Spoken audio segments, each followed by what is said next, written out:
conversation. The Nigel Farage Show. Mr. Nigel Farage. Thank you, Donald. Good evening, everybody. Well, if you remember, Parliament demanded that Theresa May came back after 3 working days to tell us where we go from here. She gave her speech this afternoon to a pretty underwhelmed House of Commons, I would have thought. Let's cross live to Westminster and speak to LBC's political editor, Theo Usherwood. Theo, good evening. Good evening, Nigel. So, a strange speech today. Is anything really new developed, in your opinion? Nothing new from the Prime Minister's point of view.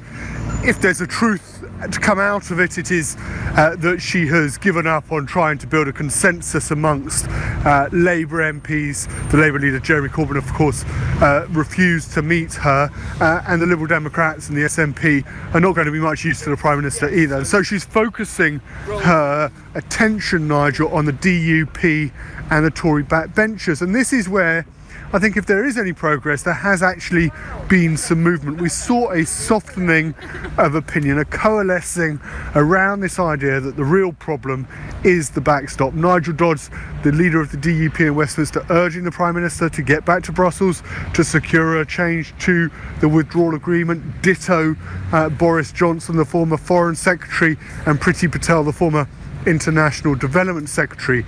And now it is down to Theresa May whether she wants to take the gamble of going back to Brussels and saying to the likes of Jean-Claude Juncker and Michel Barnier, you have to reopen the withdrawal agreement, you have to insert some sort of time limit or sunset clause into the withdrawal agreement when it comes to the backstop, or whether she just goes back to Brussels and tries to tinker around the edges. And next week's vote on Theresa May's Plan B, her neutral motion, is going to be critical to see whether actually she could go back to Brussels with that win under her belt if she decides to try and find a way of putting to a vote the idea of a time limit on the backstop. Yeah, it kind of looks to me like Plan B is a bit like Plan A, really. But maybe she'll get something on the backstop, because I did notice that the Polish Foreign Minister was suggesting that the British should be helped and that perhaps the backstop should be time limited. So, does anybody really think the European Union will give on this?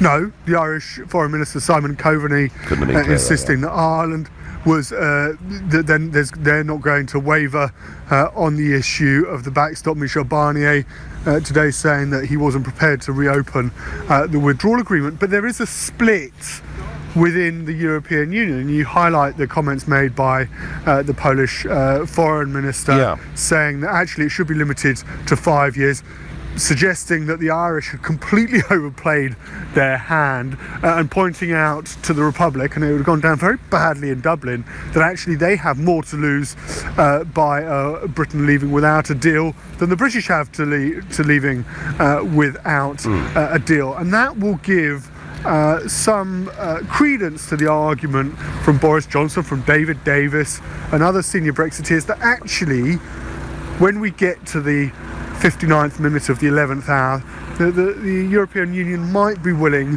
to budge on this issue. And did I notice, finally, Theo, that even Jacob Rees-Mogg has potentially softened his position towards backing a deal from Theresa May?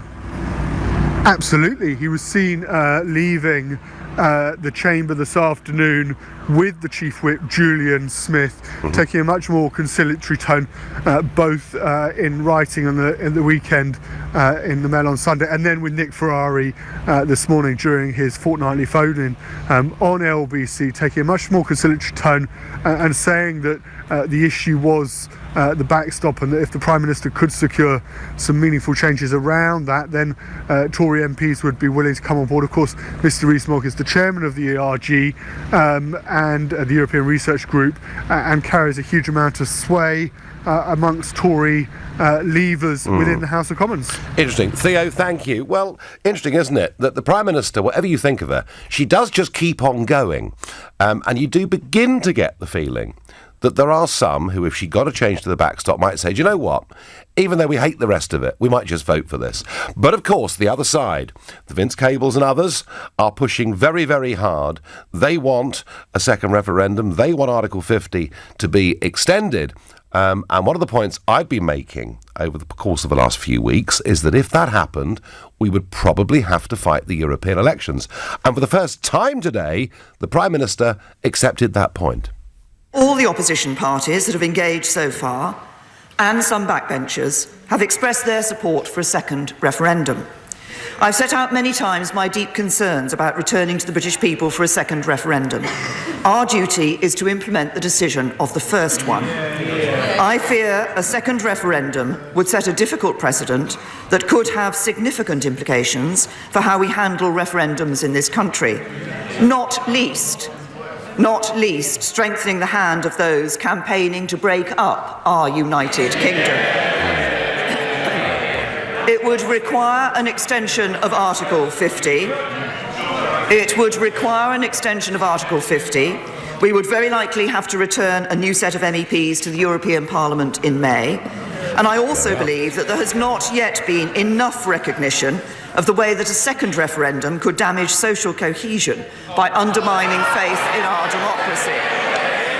So there you are. If Article 50 gets extended, and if there was a second referendum agreed to, we would need to extend Article 50 by, well, at least 9 months, but probably more realistically a year. But we could also find that if in the end Mrs May can't get her deal through, then of course an extension of Article 50 becomes the most likely outcome.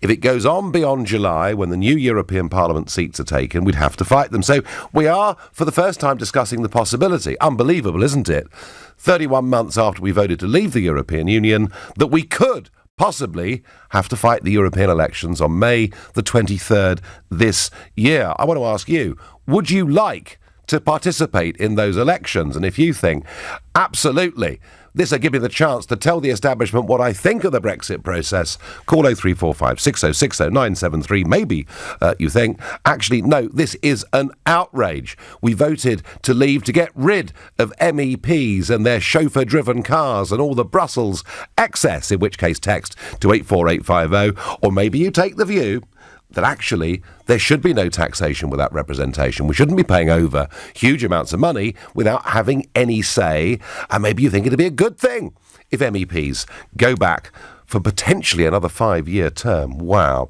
If that's how you feel, please tweet using the hashtag Farage and LBC, at LBC, and of course, Facebookers. You can watch us live and comment there too.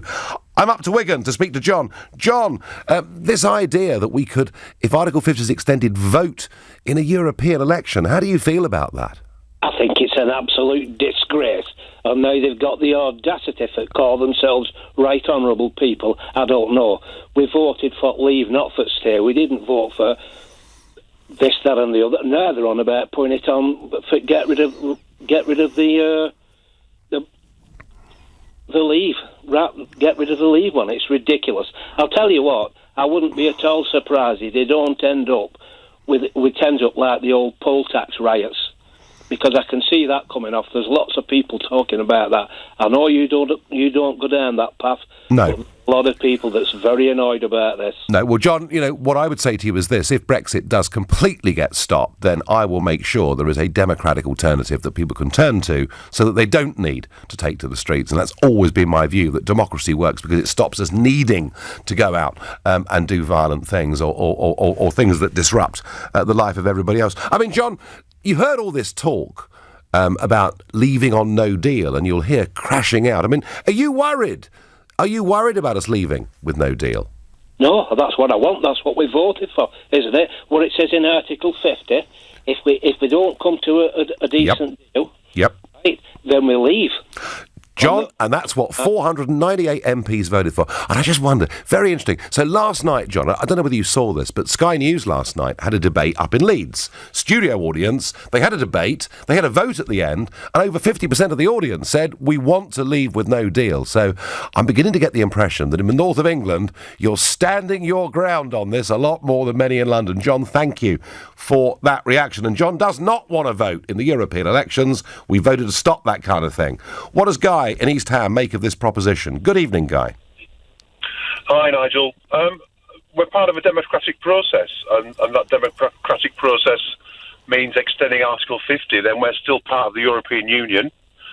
We still have to have a voice heard in Europe, and maybe the mainstream parties might take it a little bit more seriously and try to add inference from the centre as opposed to allowing political parties who have a single agenda to drive that forward. I would suggest to you, Guy, that if those European elections did go ahead on May the 23rd, that the beneficiaries would be Eurosceptic parties and perhaps the Liberal Democrats. Because, Vince Cable is clear, isn't he? Vince Cable wants to remain lock, stock and barrel. Eurosceptic parties would say, no, this is ridiculous, we should leave. I think it would leave Labour and Tory in a very tough position. How would you feel about it, Nigel? Well, look, I want us to leave, but I think... Because you're a current standing MEP. I know, I've been there forever, yeah. I've been there... Obviously, you're invested in your pension that you're going to get from that. Well, if I do. Guy, I've been there 20 years. I want to leave. Of course I do. You know, one of the whole points of the referendum was I wanted to be the turkey voting for Christmas. Guy, if those European elections have to be contested, then I intend to contest them, because I think it's a chance to send a message to the establishment about the way they've handled Brexit and frankly, the political class trying to betray the will of the people. So I would see it as an opportunity in that sense. I also think it's an opportunity for people to see that actually we do have an input in what the European Parliament do. We do have an input in how we go about business and about reflecting ourselves in the best way possible, as opposed to coming across as some third world nation with this singular approach to no, Guy. There are 200 countries in the world that are independent, self-governing nations that make their own laws, and many of them are great countries. All I would say to you, Guy, is the argument about input, the argument about influence, we debated that in the referendum, and my view would be, rather than having some input into EU law, I'd rather we made our own. Guy, thank you for your call. It's now 6:15 and it's time for the news headlines with Lisa Aziz. The Prime Minister's ruled out a second referendum and dismissed any extension to Article 50 to prevent a no-deal Brexit, while telling MPs she'll have more talks this week over the Irish border backstop. Theresa May's also announced the £65 fee for EU nationals wanting to remain in the UK post-Brexit is to be waived. Police in Northern Ireland are investigating 2 vehicle hijackings in Londonderry today. LBC weather, wintry showers in the north, the west and Wales, along with an ice warning for much of the UK after midnight, a low of -2. LBC Travel, I'm Louise Knight, and an accident earlier on the anti-clockwise M25 left some slow traffic between 26 for Waltham Abbey and 25 for the A10 and Enfield, but at least all lanes have reopened. A demonstration by black cab drivers in the centre of town means that Tottenham Court Road is still blocked between St Giles's Circus and Euston Road, and a minicab demonstration has shut Blackfriars Road between St George's Circus and Southwark Street. It's solid on all approaches to the Archway Gyratory. It's after an investigation at the tube station. Junction Road has reopened and the Northern Line is running again, but there are severe delays across the whole line. As for the trains, South Eastern have delays and cancellations between Victoria and Bexley Heath via Lewisham, and there are some delays and cancellations on Thameslink and Great Northern to and from Stevenage. Brexit. Follow it live on LBC. Word in the woods is that 3 little pigs are looking to sell their homes quick. They seem to be in a spot of bother with a big bad wolf called Rick. Come out, little piggies! So they spoke to the friendly team at Property Rescue, who can offer a guaranteed sale in as little as 48 hours at a fair price and a cash advance if you need one. Fast forward to living happily ever after. Visit propertyrescue.co.uk. Property Rescue. Fast forward to sold. Hire now, pay later. Accelerate your business with this brilliant van offer from Northgate.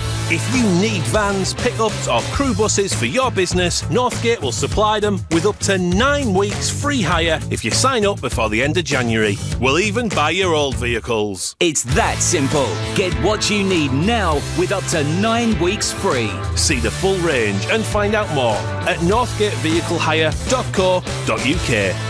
Do you dream of owning your own business, but worry about the risks involved? With a franchise, you can be your own boss with the support of an established brand. Visit the British and International Franchise Exhibition on the 1st and 2nd of February at Olympia, London. Meet a wide range of franchise businesses, benefit from expert advice, and find out how to build a better future. Book free tickets today. at franchisetickets.co.uk. That's franchisetickets.co.uk. For hundreds of years, Indian food has been about sharing great food with the people you love. For over 5 years, Manjal Restaurant have brought North and South India together in the heart of London. And due to its success, now we've come to Chigwell Loughton. Experience the essence of India and make memories with Manjal. Book now at manjalrestaurant.com. Do you run a growing business that specialises in professional cuddling workshops? Or perhaps you're running a cat day spa that offers herbal paw reflexology? Or maybe you're a retailer with 4 barns worth of healing crystals? No matter what your growing business is, at Barclaycard we take all card payments seriously. In-store or online, we have a payment solution for you. And we'll even give you a £250 statement credit. T's and C's and exclusions apply. New customers only. Offer ends 31st of March 2019. Search Barclaycard Business. Barclaycard. Start today. The work van. Functional, trusted, vital. But what about advanced, desirable, distinctive? Introducing the all-new Peugeot Partner with innovative surround rear vision and the acclaimed Peugeot iCockpit teamed up with a payload of up to a tonne and room for 2 Euro pallets. It's more than a work van, it's a partner. Voted Watt Van LCV of the Year and International Van of the Year 2019. Master the impossible. Experience all new Partner and drive it for yourself at your local Peugeot dealer. Discover more at business.peugeot.co.uk. The Nigel Farage Show on LBC. Call 0345 6060 973. Mrs May accepts that if we extend Article 50, we will probably be contesting the European elections on May the 23rd this year. How do you feel about that? Do you think it's an outrage, or is it actually going to be necessary? Before I get to that, overnight, an act of vandalism to the RAF Bomber Command Memorial in Green Park, and also the statues of Roosevelt and Churchill sitting on a bench in central London in Mayfair. White paint thrown over both of them. Just an absolute outrage. And, you know, if it wasn't for the 56,000 people that gave their lives in Bomber Command, and if it wasn't for Churchill and Roosevelt, I tell you what, whoever you are conducting these protests, you wouldn't be able to, because you wouldn't be living in a free country. I really, really hope these people get caught by CCTV, and I really hope they go to prison for a long time. I'm not confident that'll happen, but that is how I feel on that subject. So, European elections. Tony in Bracknell. Should we contest these elections, or is it an absolute disgrace to be even discussing it? Good evening, Nigel. Pleasure to speak to you finally. Pleasure to speak to you. So, Tony, that's what the Prime Minister said. I mean, what do you think? I think it's an absolute joke. It's just heel-dragging yet again. Well, she did say she didn't want it to happen because she wanted her deal to go through, but she's going to have to make some quite big changes, Tony, to reverse a loss of 230, isn't she? The thing is, she won't make any changes. She's not strong enough. She's weak. So she's a poker player that hasn't got a face. Well, a lot of people have used the poker analogy and just how badly we played our hand. Tony, I mean, do you think that an extension of Article 50 is increasingly becoming likely? Unfortunately, yes. Because they don't want to move forward. We could tell to the EU all the time. We've just become so weak that they're just used to it. They're just pulling us apart. But I've got something I would like to ask you. Go on. Personally, Nigel. Go on. If the EU votes have to come up again, will you stand? Yep, you bet your life I will. Absolutely. Right. I mean, Tony, I would see it as my duty. You know, I think I would have no choice but to throw myself into it. And I think if we get to that, the question is, would people be so outraged they'd stay at home, or would they come out and support a campaign that I'm trying to lead? And that, of course, is a long way in the distance. Tony, thank you. Lots and lots of messages. Mrs. Stead in Jarrow says, no extension of Article 50. I know even more since the 2016 referendum, and I want to leave on the 29th of March. Barry from Leeds says, why does nobody ask what would be remaining in? The EU is a complete basket case. Well, Barry, I don't disagree with you. But those messages, continuing with my theme, that the real resistance to all of this seems to be coming very much in the north of England. Dana is a new caller from Tunbridge Wells. Good evening to you. Oh, hi, Nigel, I'm on. I sent you an email yesterday about Martin Selmayr, but that's another joke. Do you know what? I don't want Article 50 I did have a few extended. emails yesterday, but I will get to it, I promise you. Article 50 to be extended. Right. But what I want to ask you, I know it's deviating from what you're talking about. That's very naughty of you, but go on. If the end Theresa May gets her deal through, which Yes. I doubt she will, it's still going to be blocked by John Bercow. So I don't understand, how does John Bercow have so much power to be able to do this, Nigel? John Bercow can fiddle around with the deal, and he can put more power in the hands of MPs and committees. But ultimately, if the House of Commons was to vote for a Mrs May deal, there's nothing John Bercow could do about that. If we get to that situation, then the deal then goes for the final vote, and that would be in the European Parliament. And so I'm guessing, the March session of the European Parliament would be the final vote. But let me ask you, if we finished up with Article 50 being suspended, would you vote in those European elections, or would you boycott them as a protest?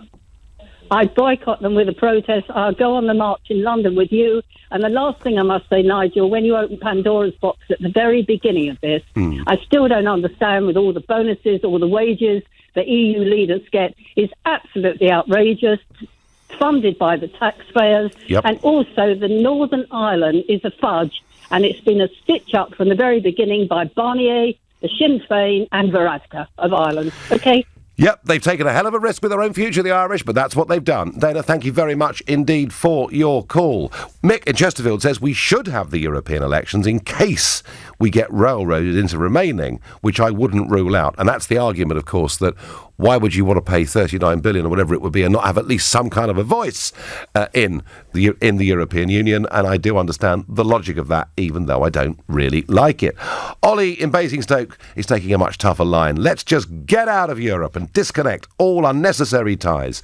These elections are a waste of time and money, both of which we don't have right now. Well, lots and lots of you feeling very, very strongly about this. It's absolutely disgraceful. May should have gone. We voted to leave over 2 years ago. They are making a joke out of us. No EU elections, no deal, says Shirley. So, passions are very, very strong on this. But I'm keen. Tell me if you think it really, really is a good idea. 0345 6060 973. Simon is a new caller from Maidstone in Kent. Good evening, Simon. Good evening, Nigel. I've got a very simple point, which is if there is going to be a set of elections, the best thing to do is contest the elections. Right. Let's get Leave people into the European Parliament, team up with the Hungarians, team up with the Italians, team up with all the anti-EU MEPs that are coming after the LFS protests, and start tearing down this structure from the inside.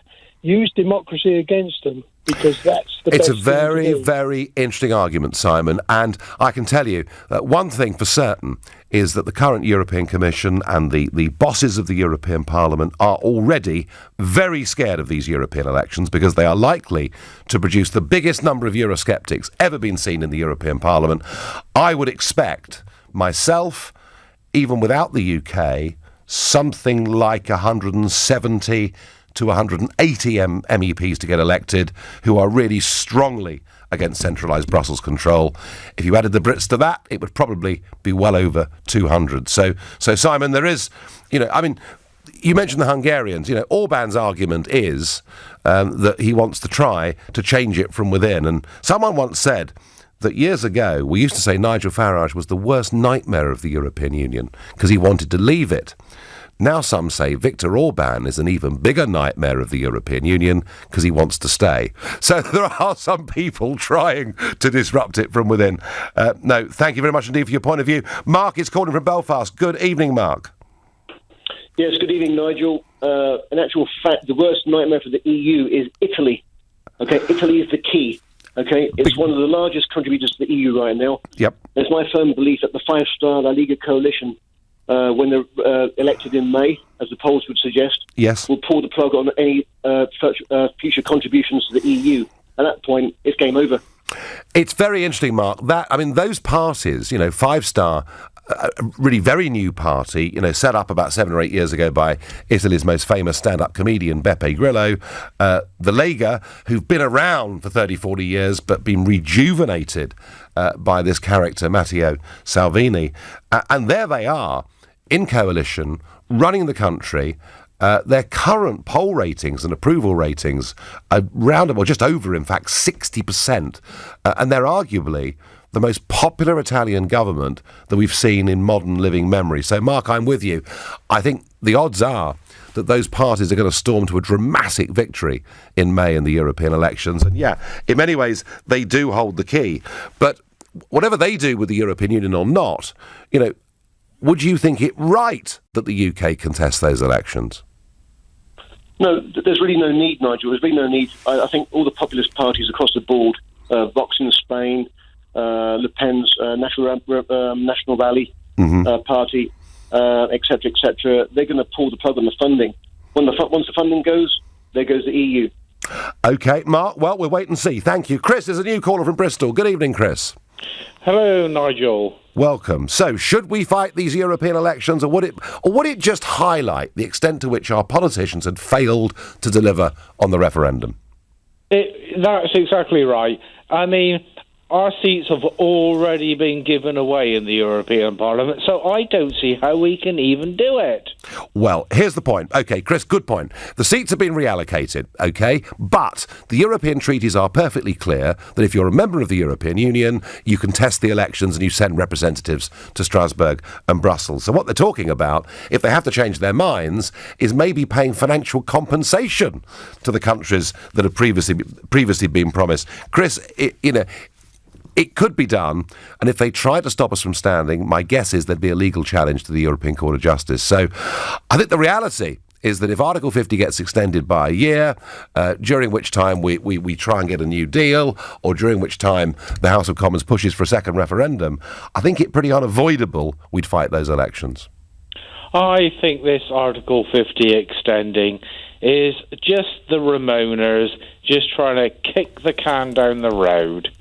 It's like, yeah, extend it, have another referendum, make it even. I don't think they'll even believe they can win a second referendum, but they know if they will win it, then it means that it will kick things down the road, and then after they've lost the second referendum, they will want to find some reason to kick it down the road further and further. Don't, Chris, enough. You're depressing me. Thank you. It's 6:30 and time for the news with Lisa Aziz. The Prime Minister's told the Commons she'll have further talks this week on the controversial Northern Irish backstop while setting out her Brexit Plan B.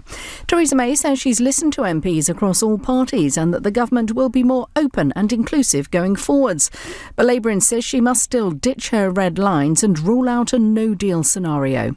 Mrs May's also announced the £65 fee for EU nationals wanting to remain in the UK post-Brexit is to be waived. Around 3.5 million people will have to register to stay on after June 2021. An 8-month-old boy has died in hospital just over a week after he was hit by a car in south-east London. His 23-year-old mother, who was pushing his pram when it happened in Penge last Sunday, died at the scene. LBC weather, wintry showers in the north, the west and Wales, along with an ice warning for much of the UK after midnight, a low of -2.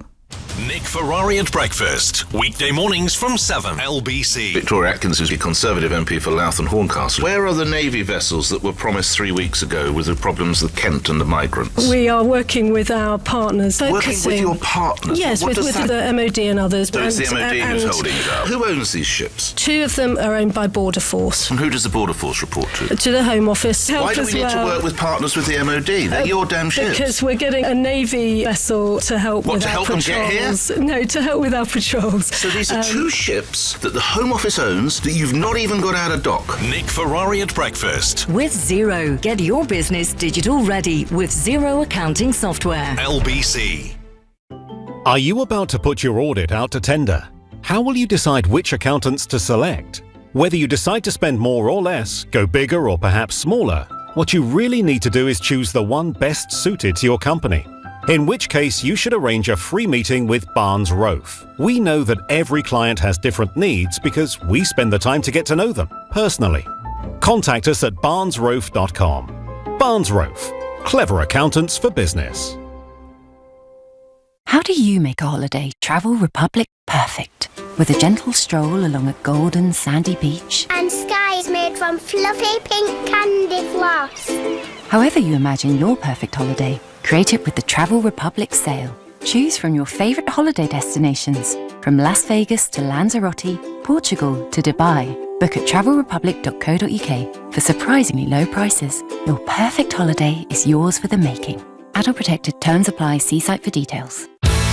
If your business is being held back because it doesn't have the right vehicles, get a fast start with the latest offer from Northgate. Vans, pickups or crew buses, Northgate can supply them all for your business with up to 9 weeks free hire. We'll even buy your old vehicles. It's that simple. Sign up before the end of January and get what you need from Northgate now with up to 9 weeks free. See the range and find out more at northgatevehiclehire.co.uk. First world problem number 346.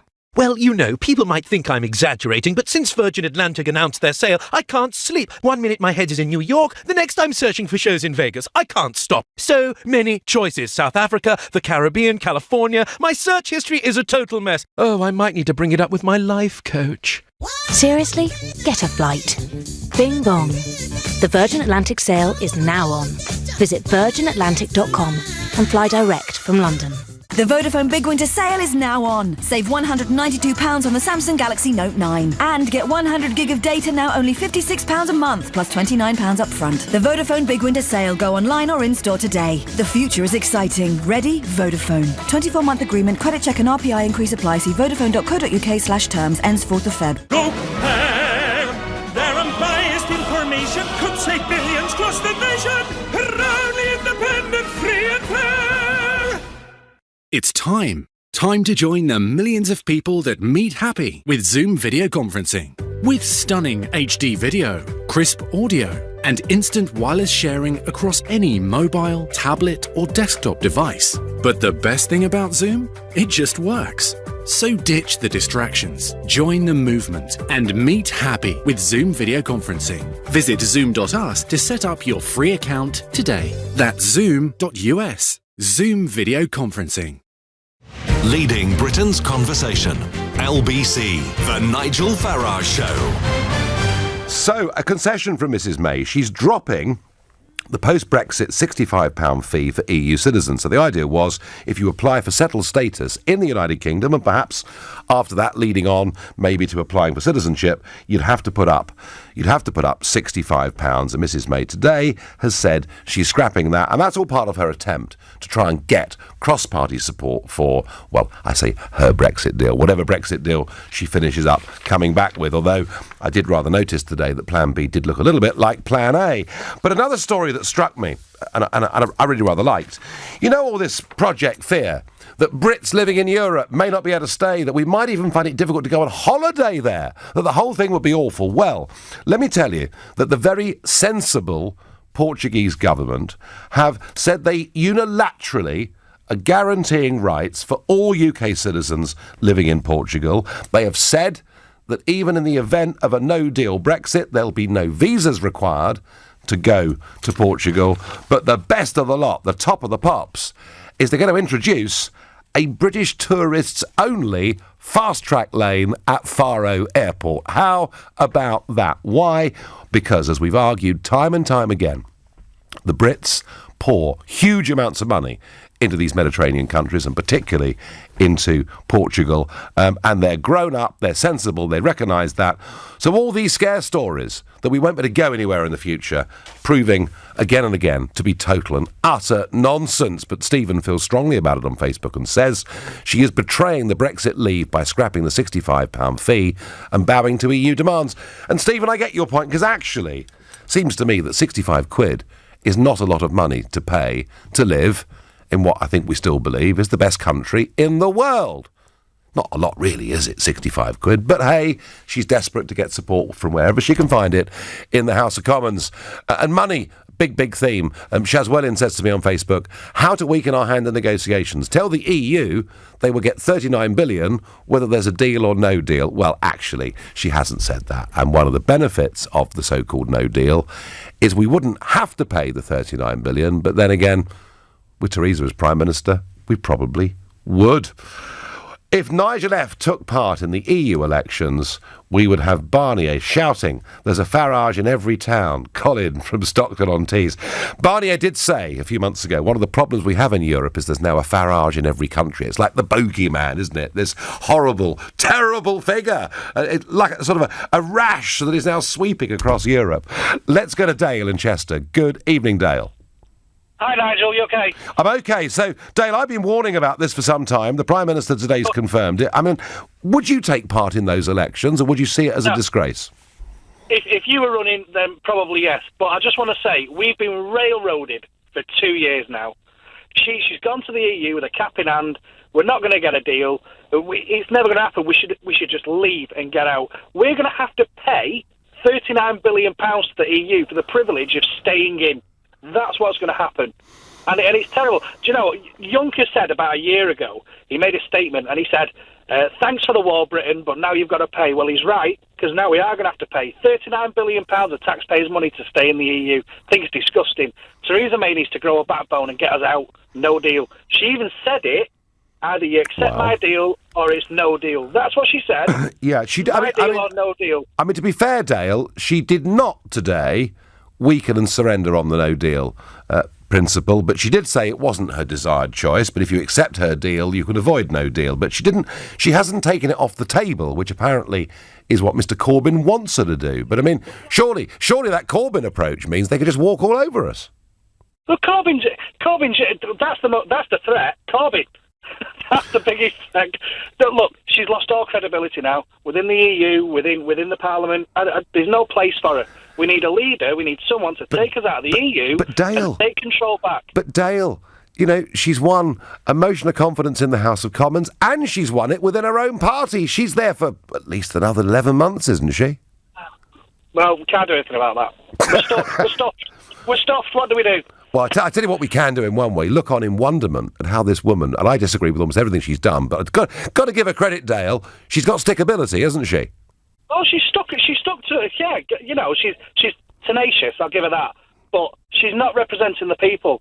When we took that vote, it was very clear. There was two questions: do we stay in or do we go out? Well, I don't disagree. It wasn't. Do we go out with a deal? I know. And then what frustrates me more than anything is all these politicians are telling me what I voted for, and I didn't. I voted to go. I don't want a deal. I just want to go. Well, do you know what, Dale? The clue was when she went and spoke in Florence and said we want a deep and special partnership with the European Union. I thought to myself, I did not vote for that. But hey, Dale, I thank you. Dale, pretty upset with the whole shooting match. Felix is calling from Sutton. Felix, are you one that thinks we should contest these European elections? I think if Article 50 is extended, then we most definitely need to be running in the European elections, because we also need to have a voice there, and to make sure that citizens here in the UK are fairly represented. But I wanted to put a question to you specifically on, do you think that Brexiteers and those that voted leave all voted leave for different reasons?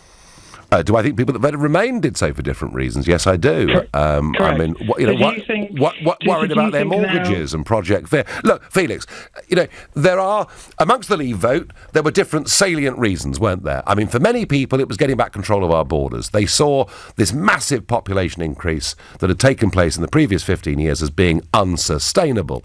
So that was one reason. But ultimately, even immigration is just a subset, isn't it, of the overall point about governing your own country, making your own decisions, being a proper nation. And that, I think, Felix, united nearly all, virtually all, Leave voters. What I wanted to say is that there are so many different reasons why people voted in the referendum, and that we're now at a stage where the government has barely respected the result of the likes of yourself who voted for numerous different reasons, and for the reasons that an awful lot of Remainers voted for. So don't you think now it's time to actually go back to the people and get their reassurance on what it is they previously voted for, and to make sure that the government have the backing of the people in going forward with whatever future prospect it is that's going to be set out for us? But what question, Felix, would you ask them? Well, I think it would be, for me personally, I would like to see Leave, Remain, and then the government. Well, hang on, Felix. You can't have Remain. We've already voted to leave. And we voted for it once, and then we voted for it in the general election when the two big, that's not true. When the two big parties, and then hang on a second, and then 498 members of Parliament voted for Article 50. So at every level, but the MPs don't represent the general population as a whole. I know. I couldn't agree more. Absolutely. And at the end of the day, and that's why we need a people's vote. And even you said, Nigel, on Politics Live, you even sat in front of Alistair Campbell, and you were quite open to the idea of a referendum, and you were quite and you said that you would run you would campaign. Felix, I'm not open to it, but I accept that if it comes, we have to fight it. You can't run away from it. You can't run away from it if it happens. But I do think it'd be quite wrong for Remain to be on the ballot paper, and certainly a sort of multiple choice of a three I think would be absolutely wrong. Felix, I thank you very much for your call. Nigel, it's not about £65. You should multiply that by millions of European citizens living in this country. That comes to many millions. I don't think the Europeans will be as generous to us, says Alan in Whitstable. Alan, 65 quid, I don't know. I wonder if you put a scheme like that into place, how much administrative cost there is, and how much of that £65 would actually be net profit. Probably not all that much. Hi, Nigel. Good old Portugal. They are our oldest and longest ally. Sure they are. And also the first to back us in the Falklands campaign, says Kev from Gillingham. And yeah, have to say, love the Portuguese, love Portugal. And the idea now, there's going to be a fast-track Brits-only queue. Well, I tell you what, I can't wait to book some tickets because it's a simply great place to go. The time is now 6:45 and it's time for the news headlines with Lisa Aziz. The Prime Minister's ruled out a second referendum and dismissed any extension to Article 50 to prevent a no-deal Brexit, while telling MPs she'll have more talks this week over the Irish border backstop. Theresa May's also announced the £65 fee for EU nationals wanting to remain in the UK post-Brexit is being waived. Police in Northern Ireland are investigating 2 vehicle hijackings in Londonderry today. LBC weather, wintry showers in the north, the west and Wales, along with an ice warning for much of the UK after midnight, a low of -2. LBC Travel, I'm J-Louise Knight, and the M1 is queuing out of town from Watford at Junction 5 up to the scene of an accident at Junction 6. One lane is closed. In the centre of town, there are massive delays on all approaches to Tottenham Court Road, which remains blocked between St Giles's Circus and Euston Road by a black cab demonstration. But Blackfriars Road has reopened at St George's Circus after a minicab demonstration. The A12 is blocked both ways at Danbury at 18 with an accident causing queues. On the Tube, after an investigation at Archway earlier, there are just minor delays on the Northern Line now, and on the trains, Great Western are at a stand between Paddington and Ealing Broadway as a train's broken down. Coming up at 7 on LBC, Ian Dale. Theresa May was supposed to give details of her Plan B to Parliament, but it turns out to be Plan A plus, or plus plus, or something like that. Details next. Ian Dale on LBC. The real reason Sleeping Beauty fell asleep was because it was taking so long for the palace to sell, and the handsome prince needed the proceeds to buy their new home with no time to dwell. I know who can help. Property Rescue. I'll contact them straight away. So he spoke to their friendly team who took care of every detail. They bought the palace direct with no legal fees to pay. Fast forward to living happily ever after. Visit propertyrescue.co.uk. Property Rescue. Fast forward to sold. This is How to Holiday, and this is Royal Caribbean's One Big Sale. Enjoy all-inclusive cruise fares with our best ever drinks package in over 250 destinations worldwide. Book now with deposits from just £75 per person. Visit royalcaribbean.co.uk or contact your travel agent. Royal Caribbean, One Big Sale now on. Eligible staterooms on selected sailings of 6 nights or more, departing between March 1st, 2019 and December 31st, 2020. Book by March 4th. Conditions apply. At all protected. Finance for Business is the finance broker you can depend on. Their team of professionals can help you secure bridging finance, development finance, and commercial mortgages. Working with hundreds of lenders, they'll help you select the right solution for your project and stay from the start to the end and beyond. Finance for Business, because broking is the new banking. Visit award-winningfinance.com. There's no telling what your cat will get up to next. Make sure they're protected with Pets in a Pickle pet insurance. Go to petsinaapickle.co.uk. The Vodafone Big Winter Sale is now on. Save £192 on the Samsung Galaxy Note 9. And get 100 gig of data now only £56 a month, plus £29 up front. The Vodafone Big Winter Sale. Go online or in-store today. The future is exciting. Ready? Vodafone. 24-month agreement, credit check and RPI increase apply. See vodafone.co.uk/terms. Ends 4th of Feb. Paul, Winston Wolfe. You're a landlord, and I see you're in a pickle. Yeah? Your tenants can't pay the rent, and I'm here to tell you to call the smart guys at Direct Line. Their landlord insurance has rent guarantee of up to $250,000, and they pay until the issue is resolved. That's a relief. Now enjoy your pickle, Paul. Landlord insurance with rent guarantee up to £250,000. Can your landlord insurance do that? Cover purchase as part of legal expenses add-on. Qualifying criteria apply. Eviction notice must have been correctly served before you can claim. Restricted claims for existing tenants in the first 90 days when product first purchased. Residential landlords only. How do you make a holiday Travel Republic perfect? With a gentle stroll along a golden sandy beach? Where the prettiest mermaids live. However you imagine your perfect holiday, create it with the Travel Republic sale. Choose from your favourite holiday destinations, from Mallorca to Mexico, Turkey to Tenerife. Book at travelrepublic.co.uk with a low holiday deposit from £49 per person. Your perfect holiday is yours for the making. Adult protected. Terms apply. See site for details. The Nigel Farage Show on LBC.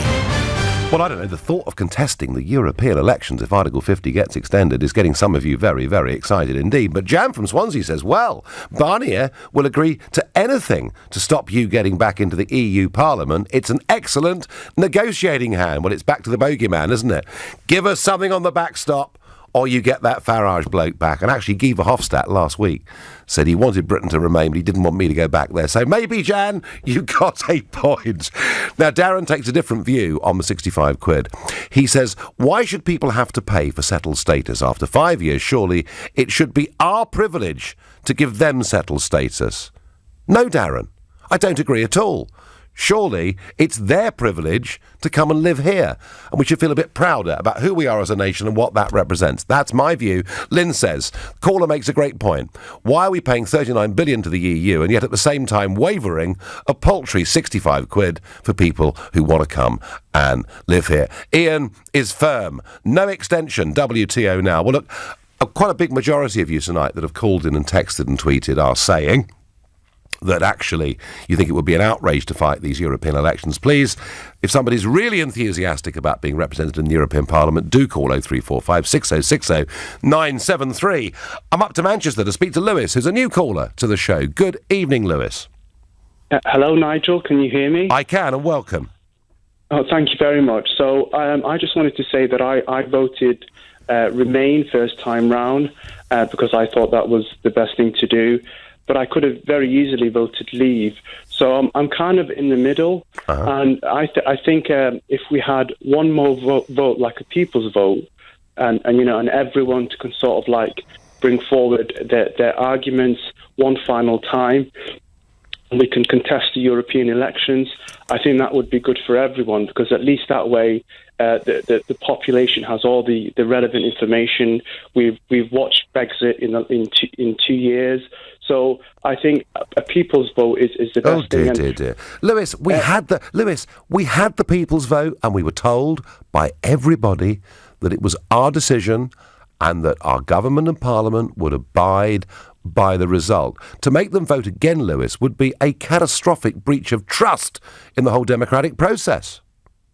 But isn't it more democratic to get the population to have a second view, to maybe... Well, why not a third? Why not a third? Why not a third referendum and a fourth referendum and keep on going until the big banks and big businesses win? Is that what you mean?